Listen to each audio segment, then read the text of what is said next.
नमस्कार दोस्तों।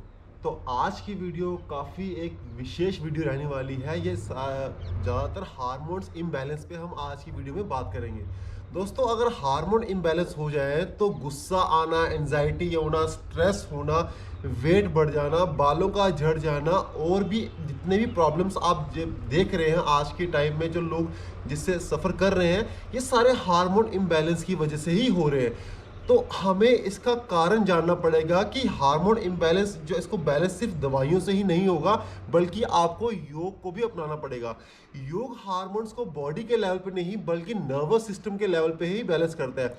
सबसे पहली बात तो आपको कुछ ये समझनी पड़ेगी कि हार्मोन्स इम्बैलेंस कैसे होते हैं, इसका मेन कारण क्या है, क्या हमारी जो डेली रूटीन है क्या इसको इफेक्ट कर रही है, नहीं कर रही है, क्या इसका असली इलाज किसके पास है, कैसे है, हमारे पास है, और हम इसको कैसे ठीक कर सकते हैं। आज की वीडियो में मैं सारे टॉपिक्स डिस्कस करूंगा और कुछ ऐसी चीजें बताऊंगा जो मैक्सिमम लोगों को पता ही नहीं होती, और ये सारी चीजें खुद ही प्रैक्टिकल करके सीखी गई हैं। आप आज की डेट में लोगों को जानकारी है, हर चीज की जानकारी है, बट कुछ भी प्रैक्टिकल नहीं है। तो दोस्तों, इस चीज को अगर आप प्रैक्टिकली अपने जीवन में लाएंगे तो किसी भी तरीके की अगर आप हार्मोन इम्बैलेंस की प्रॉब्लम आप फील कर रहे हैं तो कुछ ही देर में आप देखेंगे कि वो बैलेंस होना शुरू हो जाएगा। बट आपको कंसिस्टेंसी चाहिए। सबसे पहले हार्मोन इम्बैलेंस किसकी वजह से होते हैं? योग जो है, सबसे पहले आपको देखना पड़ेगा, जैसे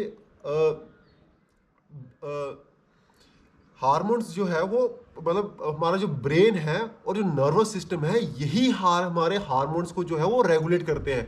लोग सोचते हैं कि हमने ये किया वो किया, उस खाने से इस खाने से ये सब टोटली बिगड़ गया, बट ऐसा नहीं होता। मेन कारण हमारा ब्रेन और नर्वस सिस्टम ही होता है, जो डिस्टर्ब होने के कारण ही हमारे हार्मोन्स जितने भी है वो सारे इम्बैलेंस हो जाते हैं। सबसे पहले तो आपको देखना पड़ेगा कि हम जब ज़्यादा स्ट्रेस में रहते हैं, ज़्यादा हम ओवर थिंकिंग करते हैं, तो स्ट्रेस होने से क्या होता है कि हमारा बॉडी का कोर्टिसोल लेवल यानी कि स्ट्रेस जब बढ़ता है तो बॉडी का एक रिकवरी मोड पे आती है, डेंजर जोन में बॉडी चली जाती है और अपना फैट पकड़ लेती है, जिसको बॉडी का जब स्ट्रेस फील होता है तो कोर्टिसोल लेवल बढ़ता है और मोनोटोनिक हार्मोन जो होता है, जो हमारा रेस्ट के लिए हार्मोन होता है, वो काफी डिक्रीज हो जाता है। तो अधिकतर लोगों को देखोगे नींद की प्रॉब्लम बढ़ी रहती है, उनको रात को नींद नहीं आती, करवटें बदलते रहते हैं। कई लोगों को फिर थायराइड जैसी प्रॉब्लम होना शुरू हो जाती है। ये सारे के सारे कारण जो है हमारे नर्वस सिस्टम और हमारे ब्रेन से ही आते हैं, क्योंकि यही असली रेगुलेटर के कारण है। तो आज मैं कुछ ऐसे योग अभ्यास भी आपको बताऊंगा कि कैसे आप ये योग अभ्यास करके आप अपने पूरे नर्वस सिस्टम और ब्रेन को प्रॉपर रेगुलेट और प्रॉपर काम कर सकते हो, शांत कर सकते हो। और ये सब करते ही आप देखोगे कि आपको एक अलग सी शांति का अनुभव होगा, एक फ्रेशनेस सी और ताजगी सा अनुभव होना शुरू होगा। तो सबसे पहला जो हमारा जो अभ्यास है वो है हमारा बद्ध कोणासन का अभ्यास। दोस्तों, मैंने आपको पहले भी बताया कि हमारा जितना भी ये एरिया पेल्विक रीजन का जो एरिया होता है, इसको स्टोर हाउस बोला जाता है। यहाँ जितना भी आपका स्ट्रेस, ओवर थिंकिंग, जितनी भी चिंता है, तनाव चीजें सब सारी यहाँ पे स्टोर होती है। तो जिन लोगों को यहाँ पर इस एरिया में पेल्विक रीजन में स्टिफनेस है, वो कभी भी इससे बाहर नहीं आएंगे। तो इसको स्टिफनेस को दूर करने के लिए आपको बद्धकोण आसन का अभ्यास वेरी वेरी इंपॉर्टेंट है। और कई लोग इसमें जोर लगाते हैं, तितली आसन करने का अभ्यास करते हैं, वैसा बिल्कुल ना करें कि वो आपको ज्यादा बेनिफिट तो देगा नहीं, बट आपको कहीं से कहीं क्रैम्प्स उसके वजह से हो सकते हैं। सिंपल तरीके से करना है, ग्रेविटी का इस्तेमाल करके करना है, खुद का जोर नहीं लगाना है। करना कैसे? अब आप ये देखें, आपको कुछ नहीं करना, दोनों पैरों के तलवों को जोड़ना है। जब पैरों के तलवों को जोड़ के आपको हाथों से ये लॉक करके इसको पीछे करके ये पीछे कर लेना बस।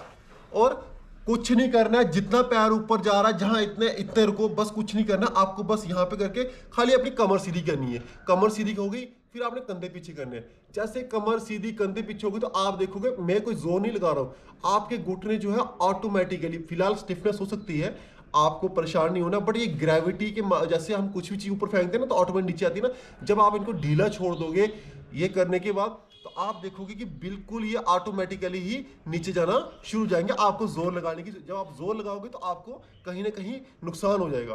तो ऐसे इस तरीके से करके आपको बिल्कुल ग्रेविटी के हिसाब से छोड़ दो, ये अपने आप ही नीचे जाएंगे। जितना भी जाए, जहां भी जाए, बस वहां पर रुको, बस इतना। मैं आज बिल्कुल सिंपल तरीके से बता रहा हूँ, कोई जोर नहीं लगाना, कोई कुछ नहीं करना, बस ऐसे जब आप इस तरीके से करोगे, आप देखोगे कि आपका जितनी भी ये एरिया में जो है ब्लड सर्कुलेशन शुरू होगा और जितना भी स्ट्रेस जो है वो आपका रिलीज होना शुरू होगा और आपको एक शांति का अनुभव होगा। दोस्तों ये वेरी वेरी इंपॉर्टेंट है हर इंसान को, चाहे मेल हो फीमेल हो, दोनों के लिए ही बहुत ही जरूरी है। तो इसका जो अगला अभ्यास है जो हमारा है, ये विपरीत करने का अभ्यास। आज कितने ही लोग जो है वो कहते हैं कि सर हमें नींद नहीं आती, हमें नींद की बहुत प्रॉब्लम है, कई फिर दवाइयां भी खाते हैं।